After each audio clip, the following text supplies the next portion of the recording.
I wasn't supposed to be home until Sunday. That's what I told them, that the trip would run through the weekend, that I'd be back late, don't wait up, don't make a fuss. It was easier that way. It's always been easier that way. 40 years in the Marine Corps teaches you a lot of things, but the thing it teaches you best is how to disappear quietly into a room and how to disappear quietly out of one. I learned early that the less people notice you, the more you can actually do. So when the car dropped me off 2 days early that Thursday evening, nobody was expecting me. Nobody was supposed to be expecting me. That trip wasn't a fishing trip like I'd told my son, Daniel. It was a meeting at the Fort Belhaven Veteran Support Center, the one I've been quietly funding for the last 11 years, ever since my wife Eleanor made me promise on her hospital bed that whatever I did with what we'd saved, it would go toward the boys who came home broken and had nowhere to land. She made me swear I wouldn't put my name on it.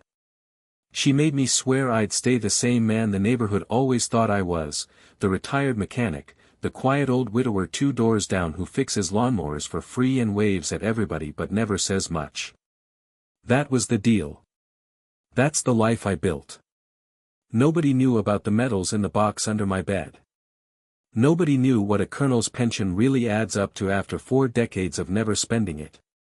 Nobody knew, because I never let them know. Not even my own son.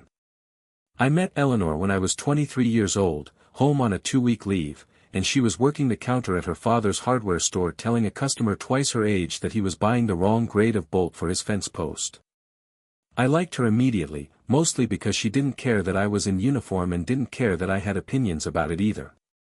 We married the following spring, and for the first 15 years of that marriage we had almost nothing: a rented duplex, a car that stalled at every red light, 2 incomes that barely covered the essentials. She never once complained about it. What she did instead was start setting aside a little bit of every paycheck, hers and mine both, into an account she wouldn't let either of us touch, not even when the transmission went and we had to borrow from her brother to fix it. She called it the quiet fund. She used to say that most people spend their whole lives trying to look rich, and maybe 5 people in every town actually manage to become something, and the difference between the 2 groups was almost never the amount of money, it was patience, and the willingness to be underestimated for 20 years running. By the time I retired at 55, that quiet fund, compounded and reinvested and left alone the way she'd insisted for 3 decades, had become something neither of us ever said out loud in front of anyone, including our own son. When she got sick, near the end, she made me promise 2 things. First, that I would keep giving quietly, the way we always had, mostly to men who'd worn the same uniform I had and came home with less than they left with. And second, that I would never let that money change how people saw me, because she believed, and I've come to believe it too, that a man who needs the world to know what he has usually already lost the thing that mattered. The cab let me off at the curb, and the first thing I noticed was the porch light. It wasn't on. That light has been on every single evening since Eleanor passed 4 years ago. Daniel promised me he'd keep it lit, said it was for her, a small thing, an easy thing. But that night it was dark. Completely dark, the whole front of the house, like nobody lived there at all. My stomach did something it hasn't done since Fallujah, that old drop, the one that tells you something's wrong before your mind's even caught up to why. I stood at the gate a moment, told myself it was probably just a bulb. Bulbs burn out. That's all this is. But I've spent too many years trusting that feeling in my gut to just walk past it, so I moved the way I was trained to move, quiet, careful, weight on the balls of my feet, the porch step that creaks skipped clean over without even thinking about it. Old habits. I let myself in with my key. The hallway was black. Not a single light on anywhere in the house. I could hear something faint, coming from down the hall, near the laundry room, a small, rhythmic sound, cloth against cloth, careful and slow. I followed it, and what I found on the other side of that door is something I don't think I'll ever be able to unsee, not if I live another 30 years. My grandson, Eli. 10 years old. Sitting cross-legged on the cold laundry room tile, a small pile of towels in front of him, folding them one at a time with the kind of careful precision a boy that age shouldn't have to know. His phone was propped against the detergent bottle, flashlight on, casting one thin cone of white light across the floor. That was the only light in the entire house. He didn't hear me come in.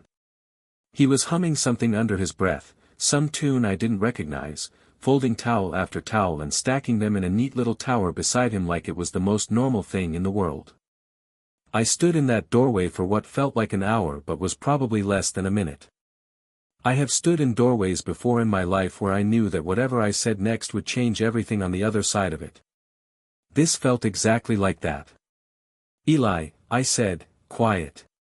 He jumped, spun around, and for half a second his face had this look, not fear exactly, more like he'd been caught doing something he wasn't supposed to be seen doing. Like folding laundry in the dark was a secret. "Grandpa," he said. You're not supposed to be home till Sunday." "I know, buddy. Came back early." I crouched down next to him, my knees protesting the way they always do now, and I put my hand flat on the cold tile floor. "Why are we sitting in the dark?" He didn't answer right away. He picked up another towel, folded it in thirds, precise as anything, and set it on the pile. "Dad said not to tell you," he finally said. That's the first mini reveal, right there in the first 3 minutes. Not the electricity yet. Not the whole truth. Just that, Dad said not to tell you. For words that told me my son had been carrying something alone, and carrying it long enough that he trained his own 10-year-old to keep it from me. "Tell me what," I said, keeping my voice level, the way you keep your voice level when you're trying not to spook someone into shutting all the way down. "Nothing," Eli said too fast. Then, quieter, "The lights went out 3 days ago. Dad said it's just a thing with the company. He said it's temporary. I want you to understand something about my son. Daniel is 34 years old. He worked, as a project manager for a mid-sized construction firm 2 towns over. He has his mother's stubborn jaw and his mother's refusal to ask for help even when the house is coming down around him. Eleanor was the same way.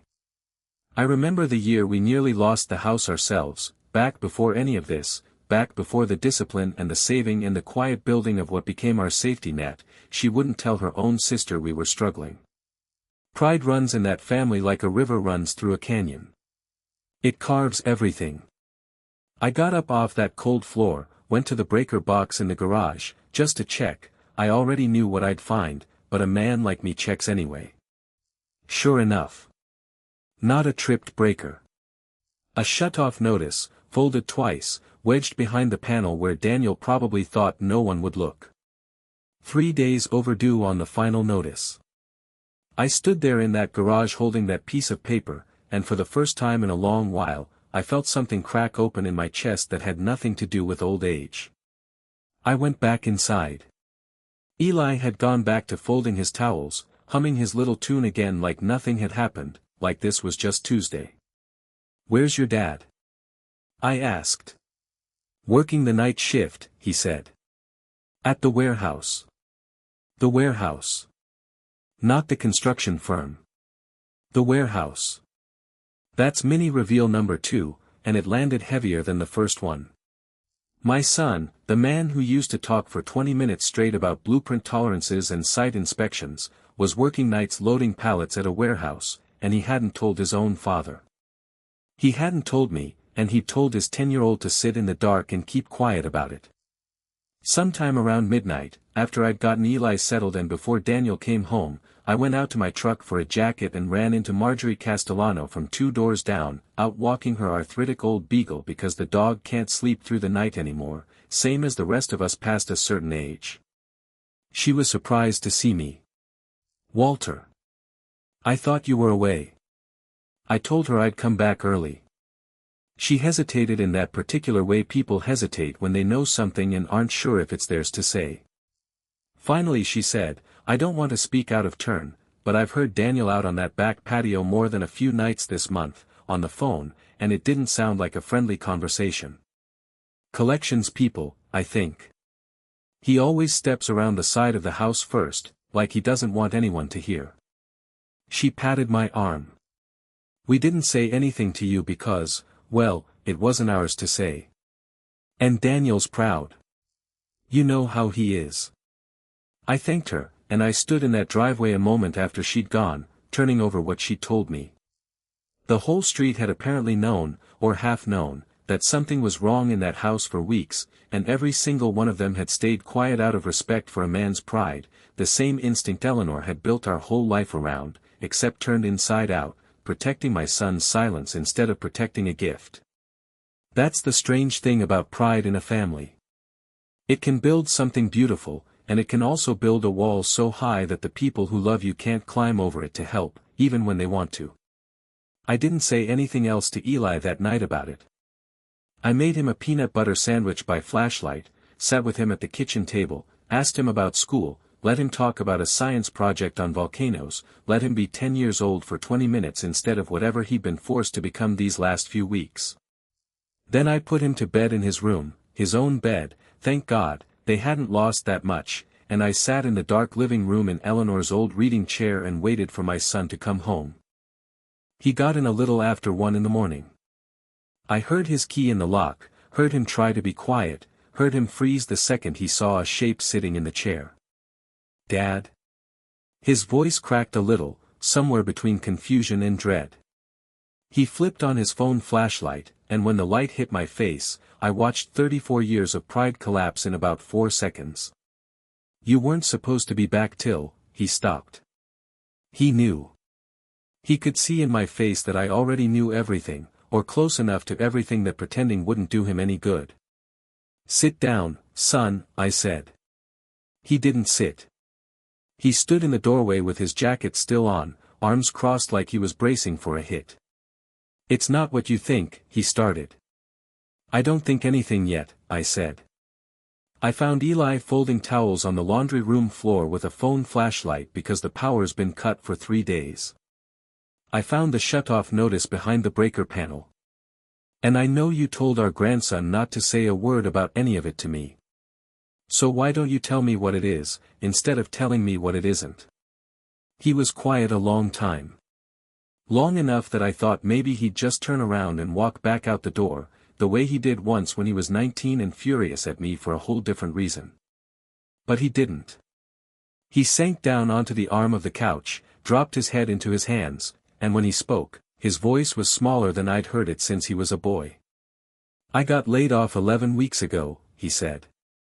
The whole regional office.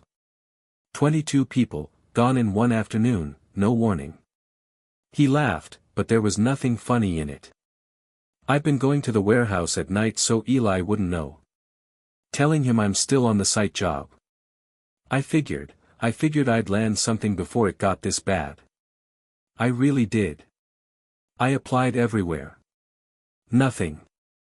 And then the savings ran out, and then the credit cards maxed out, and then, he gestured vaguely at the dark house around us. Then this.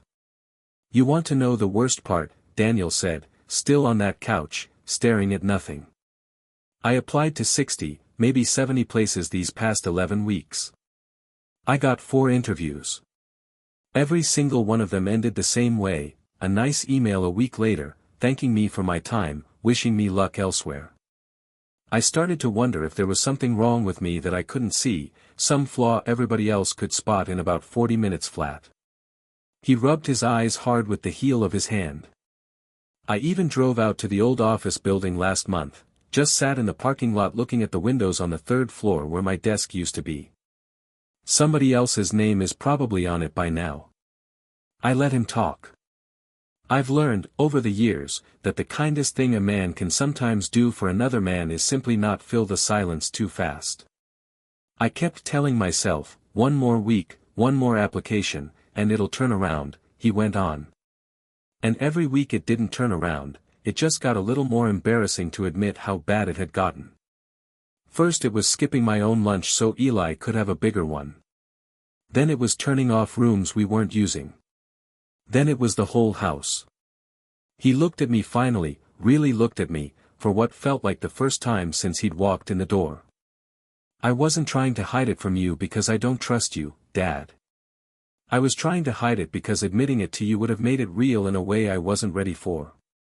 As long as nobody official knew, in my head, it was still temporary. The second you knew, it stopped being temporary and started being true. I want you to know something else, Daniel said, still sitting on the arm of the couch, not looking at me. Before the warehouse. Before any of this. I called Ray Whitfield. Ray had been Daniel's boss for 6 years, the man who'd promoted him twice, who used to come to our 4th of July barbecues before Eleanor passed. I asked him for a personal loan. Just to bridge 2 months. I told him I'd pay it back with interest, whatever he wanted. Daniel's jaw tightened. He said he couldn't, company policy, optics with the board, all of that. And maybe that's true. But it still felt like the door closing. I didn't say anything right away. I thought about Ray Whitfield at those barbecues, laughing at my terrible jokes, and I wondered how a man decides where the line is between a policy and a person. And there's one more thing, Daniel said, and this time his voice actually broke. I sold Mom's watch. The one with the little inscription. 3 weeks ago, to the pawn shop on Route 9. I got $400 for it and it kept the lights on for 11 more days. He finally looked at me. I'm sorry, Dad. I know what that watch meant. Something in me wanted to reach for anger in that moment, and instead what came up was something closer to grief, for the small dignities a man loses one at a time when he's drowning and too proud to call for a rope. We'll get it back, I said, and my voice wasn't quite steady either. Tomorrow. First thing. Here's where the story could have gone somewhere ugly, somewhere with shouting and blame, and maybe a version of me 20 years younger would have gone there. But Eleanor spent the last good years of her life teaching me that dignity isn't about being right, it's about how you carry the people you love through the moment when they're wrong, or scared, or both. So I didn't yell at my son that night. I asked him one question. Why didn't you call me? And this is where he said the thing that I think about more than almost anything else in this whole story, the thing that cuts right to the theme of everything I've come to understand about my own life. He looked up at me, eyes wet, and he said, because you've spent your whole life being the guy who fixes lawnmowers for free and drives a 15-year-old truck, Dad. I know what you have isn't much. I couldn't come ask a retired mechanic on a fixed pension to bail out his grown son. That's not how I wanted this to go. I wanted to fix it myself. There it is. That's the line that the entire rest of this story hangs on. My son believed I had nothing to give, because I had spent 11 years, at Eleanor's request, at my own choosing, making sure nobody ever saw anything else. He judged the situation, and judged me, based entirely on the surface I'd built. And he wasn't wrong to think what he saw. He was only wrong about what was underneath it. I sat with that for a moment. I thought about Eleanor, about the promise I made her, about the quiet dignity she wanted for both of us, not the dignity of hiding, but the dignity of never needing anyone to know what you'd done in order to feel it mattered. I believed in that. I still believe in it. But sitting in that dark living room, watching my son fold in on himself with shame he never should have had to carry alone, I understood that quiet dignity was never supposed to mean my own family went cold and dark while I sat on a war chest 3 towns over funding strangers. Daniel, I said, I need you to listen to me, and I need you to not argue with me until I'm finished. He nodded, wary. I'm not a mechanic living on a fixed pension. That was never the whole truth, and I let you believe it because your mother asked me to, and because I didn't want either of you growing up thinking money was something you were owed just because your father had it. I wanted you to build your own legs to stand on. I still want that for you. But there is a difference between teaching a man to stand and letting him freeze in the dark to prove he can do it alone. He stared at me. Dad, what are you talking about? I told him then. Not everything, some things a man keeps to himself even with his own children, some things belong only to the ones who were there, but enough. I told him about the 22 years past retirement I'd spent quietly building what your mother and I started with careful investing and stubborn saving, the same stubbornness that runs through him. I told him about the Veterans Center, about why I'd been gone, about the medals in the box under my bed that I hadn't looked at in years because looking at them meant remembering men who didn't come home to sit in dark living rooms with their sons. I told him the number in the account that exists specifically for exactly this kind of moment, a number he had never once imagined attached to his father's name. He put his face back in his hands, and this time when his shoulders shook, it wasn't from exhaustion. "You let me think, for years, you let all of us think. I let you think what your mother wanted you to think," I said. "And I don't regret giving you the chance to build your own life without leaning on mine. But son, look at me. Look at what leaning on nobody did to you. Look at what it did to your own boy, sitting on a cold floor in the dark, folding towels by a phone light so he wouldn't worry his father. That's not strength. That's two proud men making a 10-year-old carry a secret too heavy for him." That's when the third and biggest mini-reveal of the night happened, and it came from the last place either of us expected, the hallway, where Eli had been standing the whole time, having woken up and come looking for his father, and had heard every word. "Dad," Eli said, small voice cutting through the dark, "is that true? Is Grandpa rich?" Daniel turned, saw his son standing there, and something in his face just gave way completely, the last wall he'd been holding up all night. He crossed the room, pulled Eli into him, held him the way you hold someone when you finally understand you don't have to hold everything alone anymore. "I don't know what your grandpa is, buddy," he said into Eli's hair. "But I know he's here. And I know we're not sitting in the dark tomorrow night." I learned the rest of it in pieces over the following weeks, the way you learn most hard truths about the people you love, not all at once, but in fragments dropped during quiet moments when a person finally feels safe enough to let a little more of the weight show. Daniel told me the warehouse job had him loading delivery trucks from 10 at night until 6 in the morning, standing on concrete for 8 hours in a pair of work boots that had worn through at the heel weeks earlier because new boots weren't in the budget. He told me about a foreman half his age who liked to remind the crew that anyone could be replaced by lunchtime if they slowed down, and about coming home every morning smelling like a warehouse and showering before Eli woke up so his son wouldn't ask questions about the uniform. He told me he used to sit in the parking lot some mornings before driving home, just for 10 minutes, because he wasn't sure his face would hold together if Eli saw him walk in the door still wearing that look. I think about that a great deal, my son, alone in a parking lot at 6 in the morning, holding his face together before he'd let his own child see him. There is a particular kind of loneliness in that image that no amount of money in any account can fully undo, though it can, at least, make sure it never has to happen again. I want to tell you the electricity got switched back on that same night, some cinematic moment where the lights flooded the house and everybody cried in the glow of it. That's not how the real world works, and I've never been one for exaggeration. What actually happened is I called the utility company first thing the next morning, paid what was owed plus enough to keep it steady for the next year, and by 4 in the afternoon the lights came back on in that house one room at a time, starting with the kitchen. Eli cheered like it was the 4th of July. Small things mean everything when you've gone without them. The next morning, before the utility company, before anything else, I drove to the pawn shop on Route 9 myself.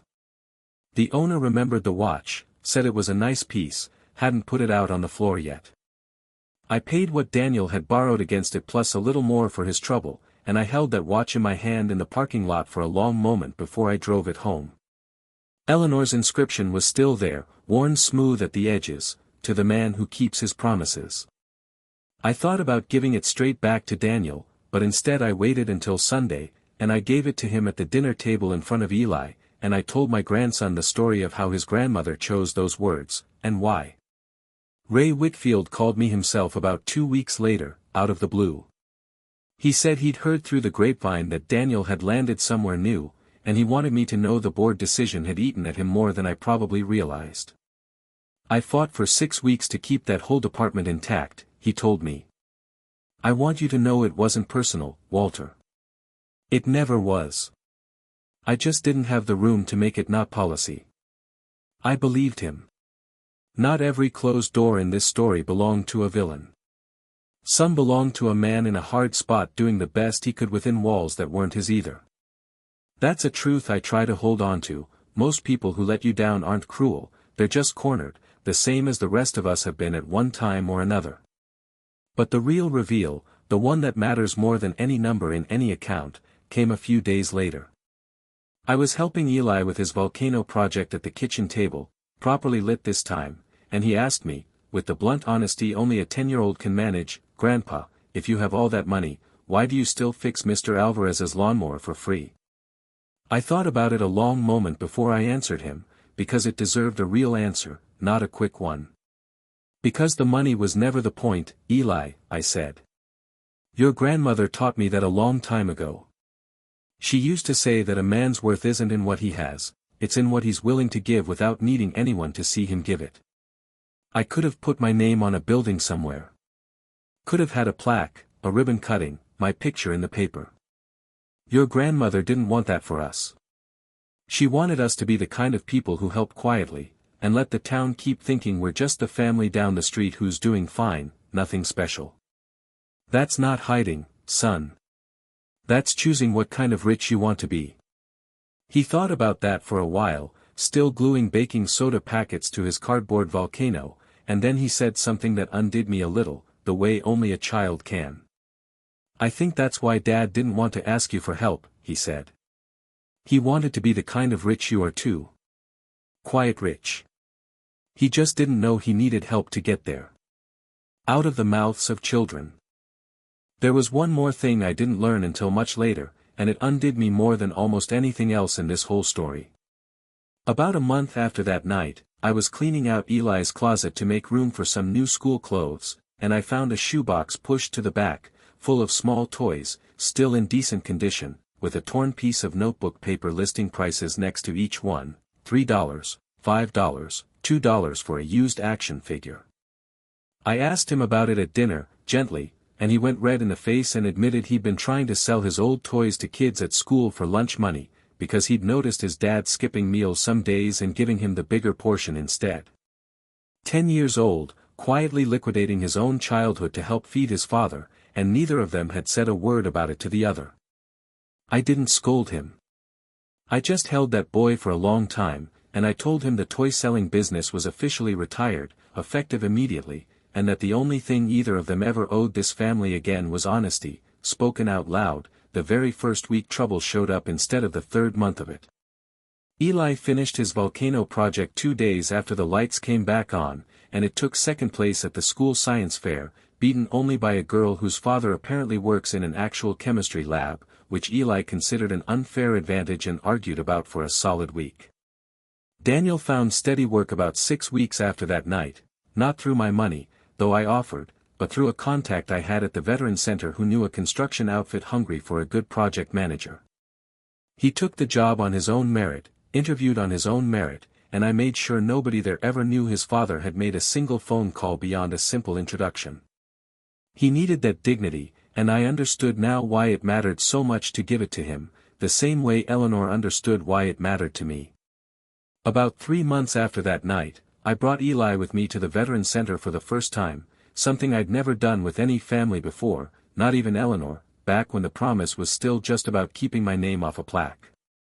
He didn't understand most of what he saw there, men in their 30s and 40s and 70s, some in wheelchairs, some just quiet in a way that told you they were carrying something heavier than their bodies, but he understood enough. On the drive home he asked me why I never told anyone about this place, and I gave him the same answer I'd given his father, only shorter, the way you shorten things for a 10-year-old without making them smaller. "Because the men in there don't need anybody clapping for me," I said. "They need the lights to stay on and somebody to notice they came home." He was quiet a long while after that, watching the road, and then he said, "I want to help too, when I'm older. Quiet rich, like you." I didn't correct him. I let that sit exactly the way it was.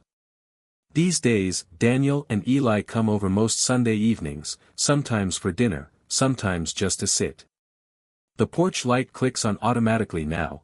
I finally had it wired to a timer, something Eleanor would have found unnecessary and probably would have teased me about for a week, but it means it never goes dark by accident again, not even on the nights I'm not home. Daniel doesn't ask me for anything anymore, and I don't offer unprompted, because we both learned something in that dark living room that neither of us needed spelled out twice. that asking for help isn't the opposite of standing on your own, it's often the only thing that makes standing on your own possible again. Eli still folds the towels sometimes, out of habit more than necessity now, humming that same tune I never did learn the name of. I asked him about it once, and he told me it wasn't a real song. He'd just made it up, that first dark night, because humming something, anything, made the silence a little less heavy while he waited for someone to come home. My wife used to say that the measure of a man isn't what he's willing to show the world. It's what he's willing to carry for the people who never even knew he was carrying it. I think about that every single day. I think about it especially on the evenings when that porch light clicks on at dusk, right on time, exactly the way she asked me to keep it, a small light in a dark yard, meaning far more than anyone passing by could ever guess.